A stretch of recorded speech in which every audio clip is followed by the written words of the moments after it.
Hey, insiders. I am Emma Capotis. And I'm Michael Julian. Welcome to Festival Insider, a podcast for insiders by insiders. Today's episode is our first one-on-one conversation between MJ and I. These episodes are where we are going to pick one topic to focus on and just give you guys our candid thoughts and opinions on it. So you can expect to hear these occasionally in between all of the interviews that we're doing. And we wanted to start out with, I don't know if it's a controversial topic, but an interesting topic to say the least. So MJ, can you do a quick intro to what we are going to be discussing today? Yeah, so what I want to talk about today is the role of influences, specifically in electronic music festivals, and how influences were being implemented, integrated into marketing before and now, and what's the right way to go about it. From the perspective of the brands. Here's the question, right?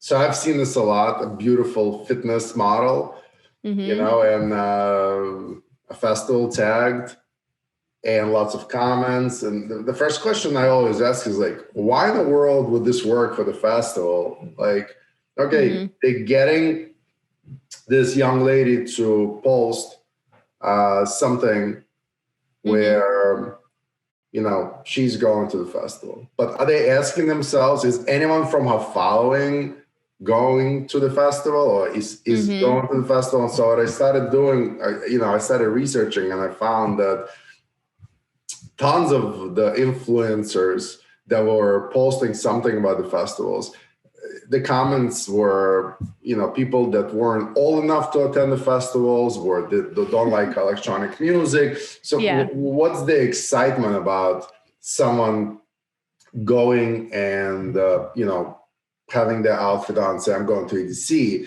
if nobody that's engaging with the person is actually going to EDC? Why is that going to be beneficial to EDC? And I'm using them as an example, right? So who is an influencer? And that's the question that has been on my mind for quite some time. And, it's something that I want to talk about today. Who do you think is an influencer? Who is it that a festival or a brand that is looking for someone who is truly influential and can get other people to go to this festival or use the product or whatever? Who is that influencer? What are we looking for? Are we looking for someone with lots of followings? Like, are we looking for someone with a lot of engagement? Where is this coming from, and what's the future? Is it going to be really driven by influencers so much so that people are going to be going to the festivals because a fitness model they follow is going to suggest that Electric Zoo or EDC or something else is the festival to go to? Because that's not going to help anyone. And that's why I have a really strong opinion from the festival perspective. Yeah. No, I was going to say, I love that it's your perspective, because I think we agree in our opinion on like who it is. But so I kind of categorize it where the influencers, I guess you could say, are like the big people, like say some of the really big shufflers. That to me makes sense. They have a huge following. They clearly love dance music, and I would consider them like an influencer at that point. So them promoting festivals and then appearing at festivals makes sense. But I feel the same as you, just seeing like models who don't share anything else about like the EDM community, or, we don't even know if they regularly attend events, just appearing on festival pages definitely feels like a strange way. Especially now, I feel like festival fans are smarter than they ever have, and you can kind of see through that kind of marketing. At least I can. So I appreciate companies, even these drive-in raves that are happening, who pick, if they're going to send tickets to people, like pick an actual representation of what the community is and like who the real voices we should be listening to are. Because you can tend to see that on social media feeds, like the same type of person being promoted over and over again, which I think people are getting tired of now, personally. Yeah, and you get meme accounts, you get skateboard dudes, you get everything you can think of. And the challenge I have with this is, who wants wrong people coming to a festival anyways, right? And here's what I mean by that. So, if you follow someone that you like and respect, but that person doesn't have the true insights on the festival and is being paid by a festival to promote it. Essentially, you're going there without maybe knowing that this festival wasn't created for you. You know, it's different music, it's different settings, it's different whatever. You're going to go there, you're not going to like it, you're not going to come back. You might even tell your friends that it sucked, and it didn't suck, it just wasn't for you. Does the festival really benefit? No, because you're not going to come back, right? And you don't benefit because you didn't like it and you spend your time and your money. And the influencer doesn't benefit because now you're not going to listen to this influencer anymore, maybe for other things, because you're going to say, oh my God, she like drove me to this horrible festival that I didn't like. But the festival was great. It's just you didn't like it. So like my problem is that you're right. Shufflers, for instance, right? A lot of the young, not so young, everybody young. A lot of the girls and the guys that, you know, they inspire. Like somebody was messaging me yesterday on Instagram about it. And I'm like, well, who is the best shuffle of 2020, right? Because there's so much content. And, you know, this girl gave me like a whole list. So obviously the shuffle dancers inspire. Obviously the shuffle dancers know the music and, you know, the fact that they dance to different sounds, help the industry. They promote different artists. And, you know, I just think that we can go in and, to me, an influencer for a festival is someone who goes to a lot of festivals, right? It doesn't really matter to me that they have 21,000 followers. Like it could be somebody who specializes in costumes and makeups. It could be somebody who is what they call it, a bedroom DJ, somebody who's trying to make it an up and down, right? They go to a lot of festivals. It could be the really, you know, the techno tourists, the festival tourists, that go to a lot of festivals. They may not have 300,000 followers, right? But they know what they're talking about. So when they promote the festival to the community, they can explain the pros and the cons. They can tell them, hey, if you are so-and-so, you're not going to like this because, or you will love this festival if you like mud because it's, you know, it's dirty and it's a mountain and whatever it is. I think that the influence itself right now, everybody wants to be an influencer. And I think some people are great influencers for some products, but for live events, for festivals, for music, I think we all have to be careful. You know, we don't want sort of not wrong people, but we don't want people who don't actually understand this drive the fans to the festivals that weren't created for them, if that makes sense, you know?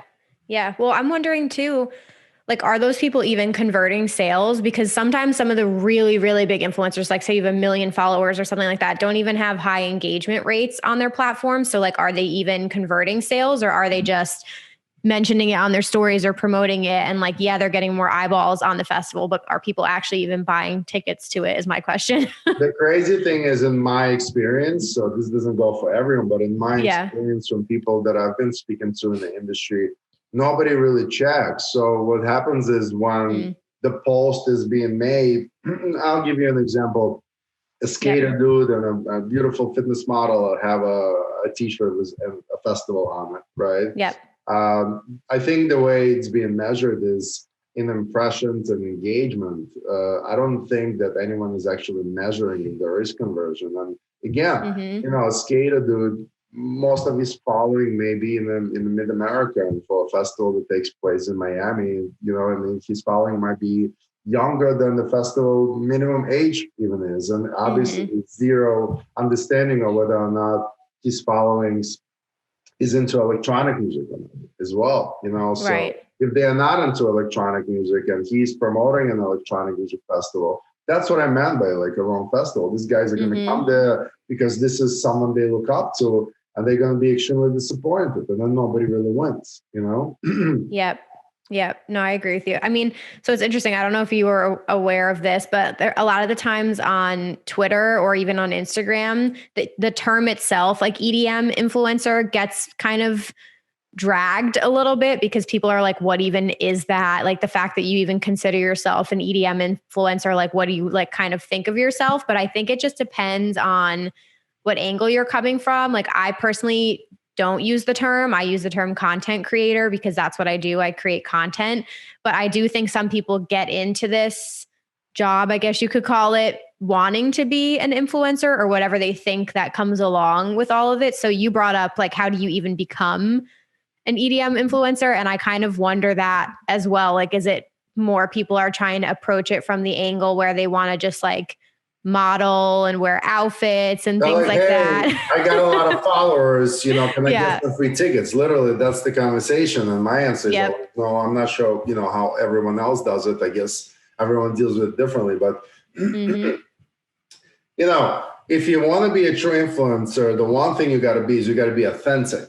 Without if you're not authentic, then what are you? Then you're just bullshitting for money, right? It's like a spokesperson on TV before the FCC regulations kicked in and said, if you're Kim Kardashian and you're promoting an energy drink and they are paying you for it and you're saying how amazing it is and it's the best one you've ever had, it's got to say that you were paid by the energy drink, right? Yeah. Online, that doesn't work like that. You ever seen an influencer post that they're going to a festival and says paid by Ultra or EGC or Electric? No, right? So that's what I'm saying. It's like, I get the importance of influences. I think actually that connecting and building a network of this ambassadors or influencers is very important and should be integrated in marketing strategy of all festivals.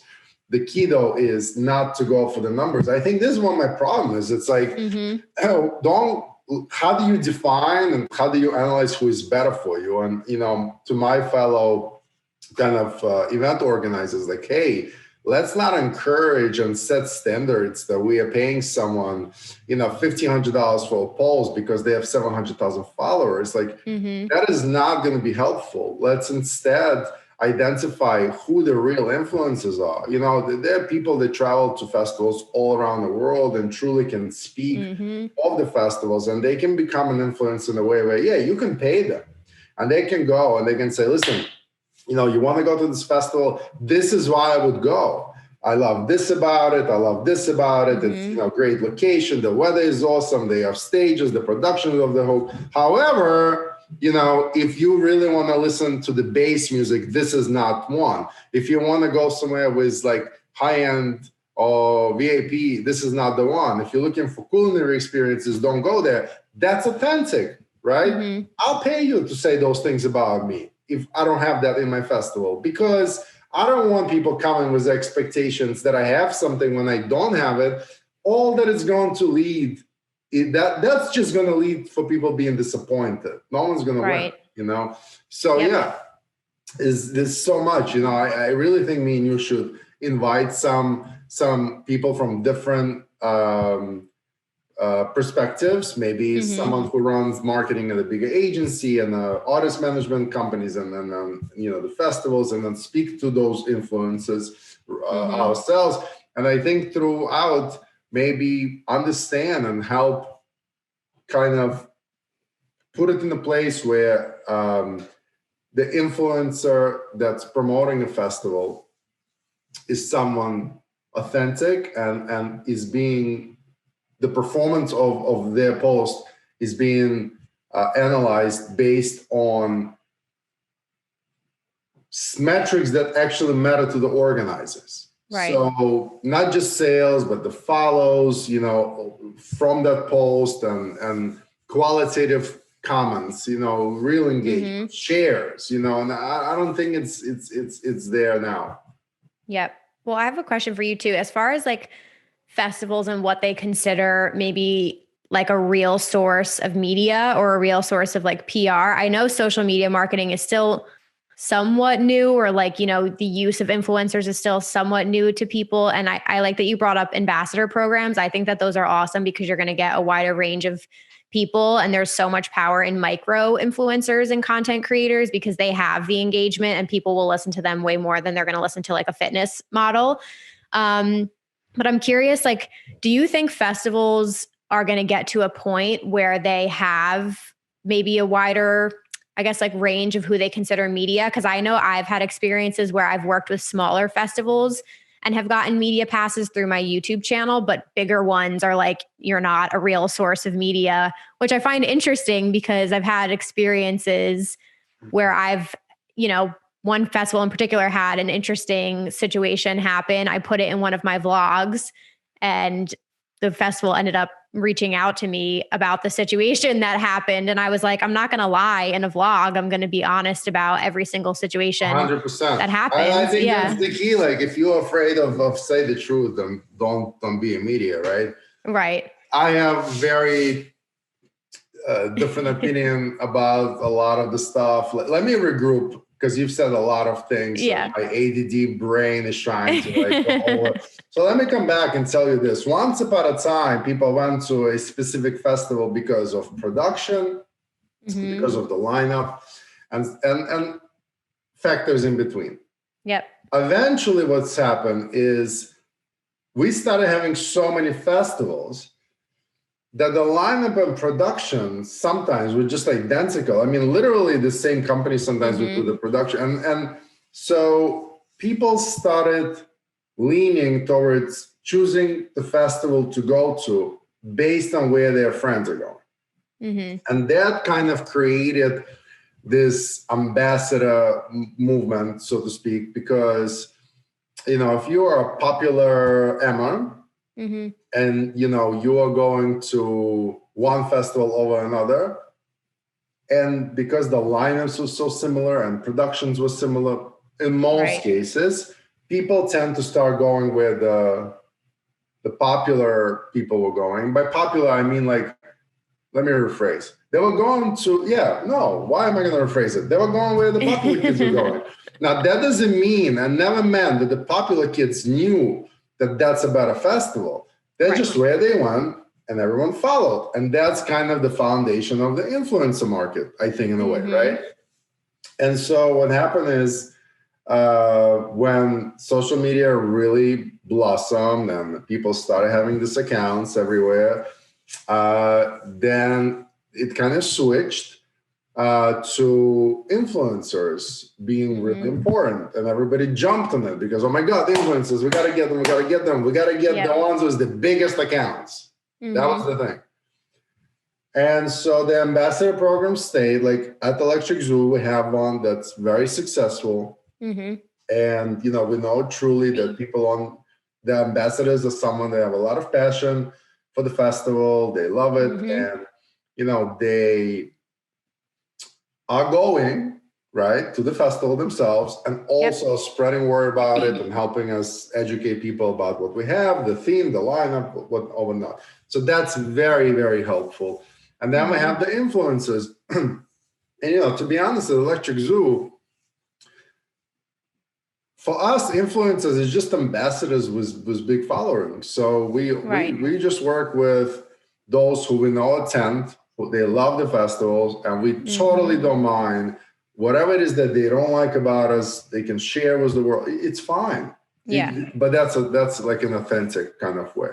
In terms of the media, it's really changed. You know, like once upon a time, again, media was covering the festivals a lot more. It was really a big deal. But then there was so many festivals that media can't really keep up. And again, you know, what happens is, you know, especially in bigger markets, sometimes the artists play Friday in Chicago and then they fly to play Saturday in New York, and, you know, they swap, and it just became a lot of similarities. And, you know, as the festivals stay for year number 9 and 11, you know, it's become different. So I think in today's world, PR, for instance, once upon a time, I was looking at PR as a way to promote the festival and sell the tickets. That's no longer the case, and it hasn't been the case probably for 5-6 years. Now look at PR and publicists as it's a very important piece of the puzzle, no doubt. And, you know, they conduct, you know, communication with the media, and they invite the media, and, you know, they help us.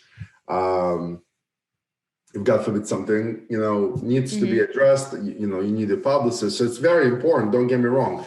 But PR doesn't play a role in promoting the festival anymore, simply because the media is not going to get too excited about much unless you really have something special, innovative, something that's true newsworthy. The bigger media doesn't really care as much anymore. The electronic music, the event media, the blogs, the bloggers, they care. And I think they should be considered media because they are. And I think that, at our shows, we welcome and invite everyone. We don't really say no. And again, we want to make everyone happy. So if we are making mistakes at the festival or there's improvements to be made, and we know about it most of the time ourselves, but we don't mind getting called out on. Actually, it gives us an opportunity to be transparent, to kind of address it and say, hey, I must have sucked because I don't know, the lines to the bathrooms were 2 hours long, or the Wi-Fi wasn't working, she couldn't reload it. And then thank God for Emma, right? Because it gave us a kick in the butt. We've addressed it, we've fixed it, and yeah, listen, that's media for me. Media is anyone that's influential in a way where others take them seriously and listen to them, and their opinion matters to them. They take it very seriously. Is media, and some media will have 1,000 people following them and reading them, and some will have 1 million, but it's still media.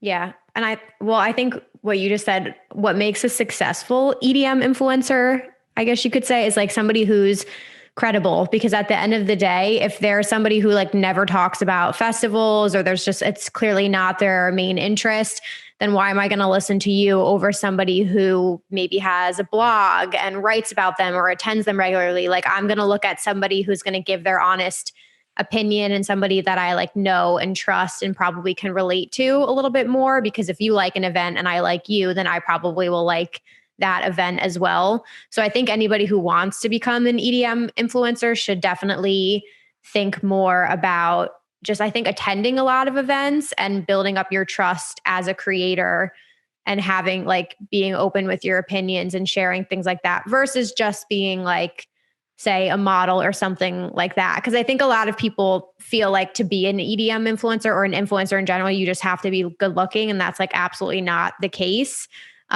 which is why some festivals should definitely have a wider range of people that represent their festivals as well, so people feel like they can relate to somebody. But anyway, I don't know. What do you think makes successful? I totally agree. If we are now talking to people who want to become influencers, and we are focused on festival world, right? Go to festivals. Like if you're on your Instagram and you constantly are showing videos of, I don't know, eating juicy lobster burgers, or just like pointing to the production or getting into places, I'm going to believe you.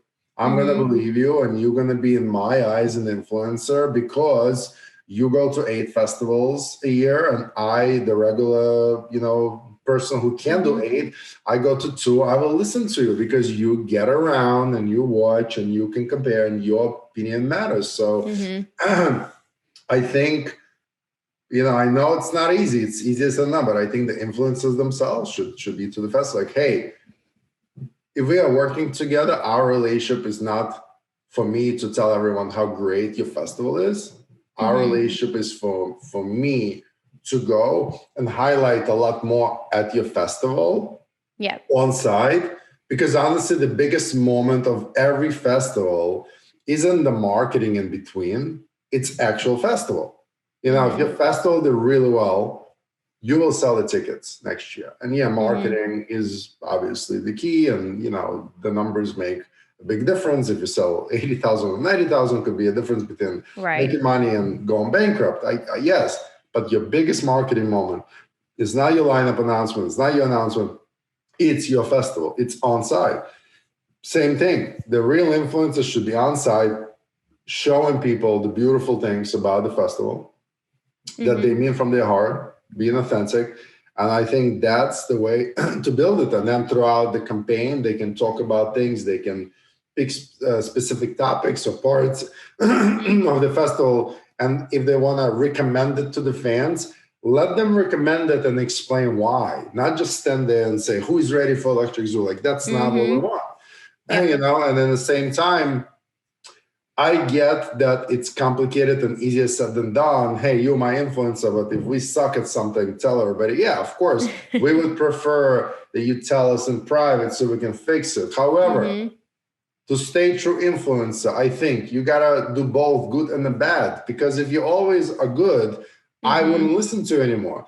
Your credibility or not even credibility, but the amount of credibility I'll give you for festival recommendations will definitely disappear if you like everywhere you go.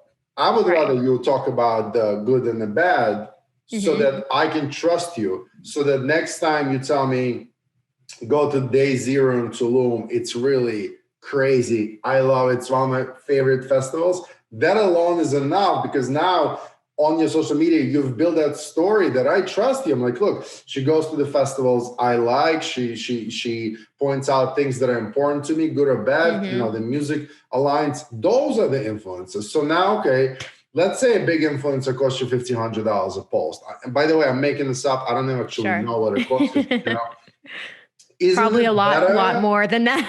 isn't it better? Exactly. Yeah, I'm outdated. I know. But isn't it better to take the $1,500 and pay 3 people $500 each, even if they only have 20,000 followers and this one has 1 million, knowing that from those 20,000, basically a majority of them loves festivals and truly care. You know what I mean? So that's why I am. I think anybody can be an influencer. I don't think the numbers that are there on your following what makes you and that makes you an influencer. Obviously, you are more influential as more people follow your advice, but to become one, you don't need the followers. You need to go experience and share the experiences with the world so that people can make their judgment decision. I'm going to trust Emma. And so what she says is authentic, and I'm going to listen to her. And that's what makes you a true influencer. You know what I mean? Right.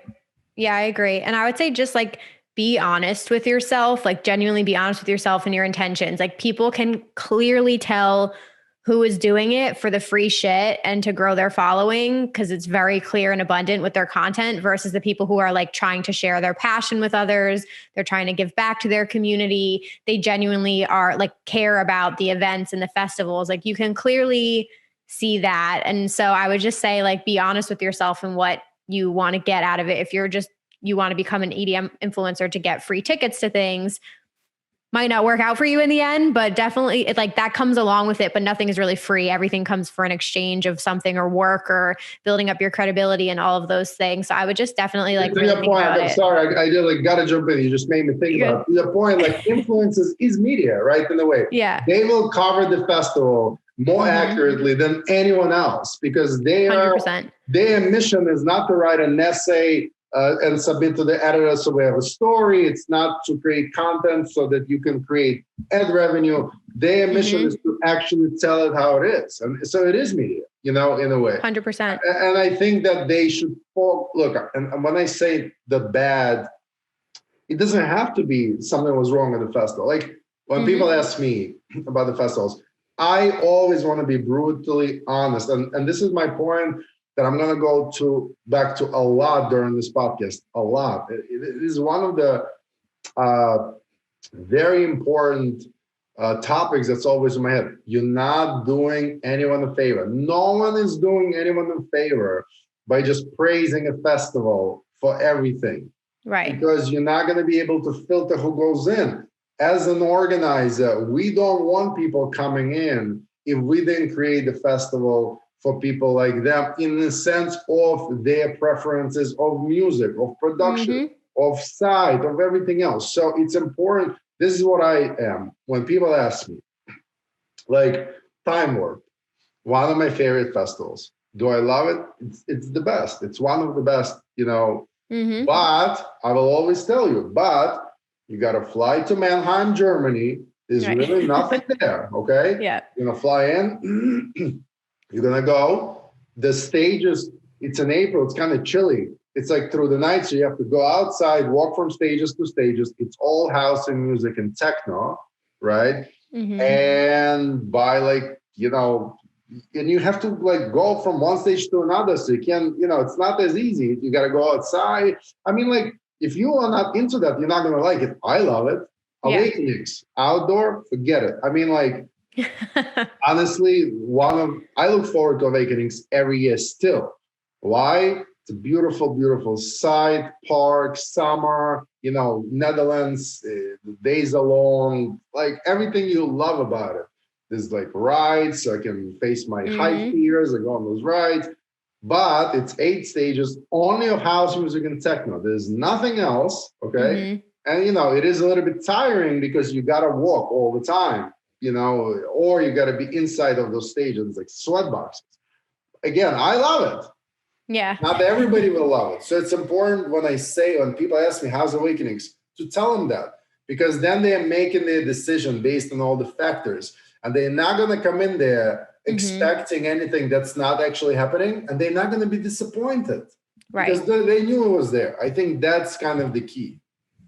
Yep. And I would also say on top of that, like if any event organizers, or if you work in PR and you're the person who's like picking who the media team is and all of that, you got to put yourself in the festival attendee shoes. And if they're going to attend a festival they've never done before, the first thing they're going to do is look at your social media or look up YouTube and search for your festival, and they're going to land on festival vlogs.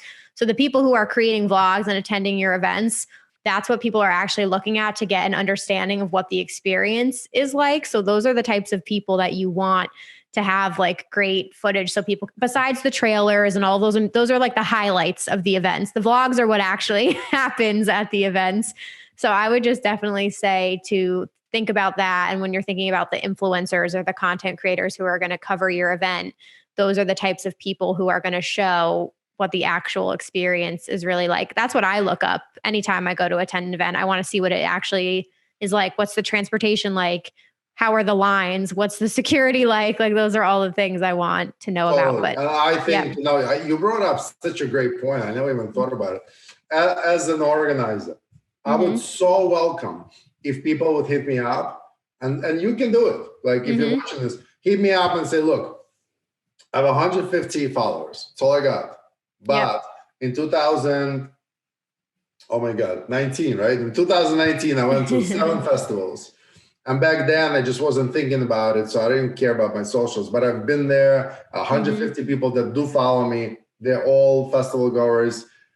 I'll be like, yeah, have you been to Electric Zoo? You have? Talk about it. And now you're going to be a part of my team in terms of from the influencer side. Like, you don't need to go and praise me. Just talk about it. Talk about what you like. Talk about why you would recommend it to others. And if there's a subculture or micro tribes that you think won't enjoy Electric Zoo, tell them. Because again, festivals grow organically when the right people are on site. And it's united experience. Is everybody gets together, right? We dance united as one. But people do have different preferences. And that's the reality. And it's best for everyone, not to say best festival, come here, number one. It's best for everyone to be transparent and kind of invite the right people, because those are the people that are going to love it. They're going to tell their friends, and that's how the festivals actually grow, So this is interesting.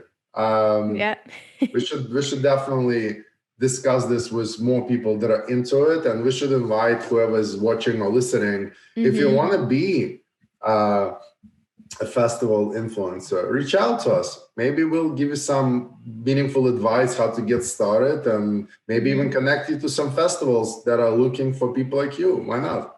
Yeah. And I also wonder about events too, just to like wrap up here. Some of them rely so heavily, like think about Coachella, for example. Coachella is like the number one influencer festival, like that entire thing. Obviously it's in California, but I feel like that whole event is almost completely based upon, at least the first weekend, influencers and celebrities attending their festival. And I feel like they have no issue selling out every single year because it's so heavily covered. So I don't know. What do you think the future of EDM influencers looks like post? I don't know, but let me ask you a question. If the celebrities don't go to Coachella and the influencers are not promoting Coachella, do you think Coachella sells less tickets? I think for the people who are not actual festival fans, they wouldn't buy tickets. Like I would personally go weekend 2. I haven't been yet, but I heard that weekend 2 is like the quieter weekend, I guess you could say, or like those are the real fans versus the first weekend is like all the celebrities and influencers. I think you would just maybe lose some of the people who go simply because they want to be I seen. think Coachella sells out no matter what. We'll just Yeah. see different people there because Coachella Yes. has kind of earned to be a Coachella, and I think the influence 100%. and celebrities came later. I agree with you completely.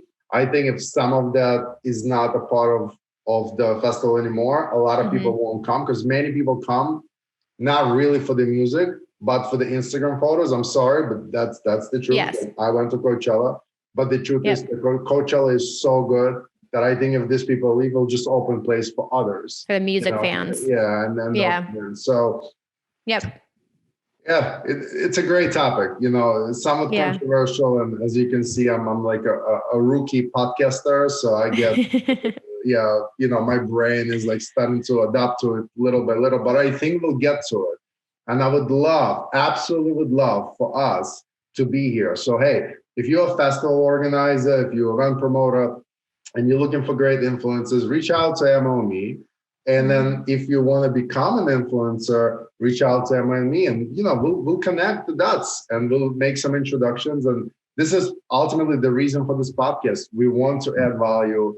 We want to connect the community, all of the industry, all the fans. It's what we are doing at Festival Insider.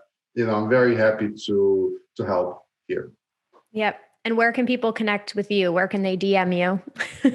On social media, my handle is the one and only.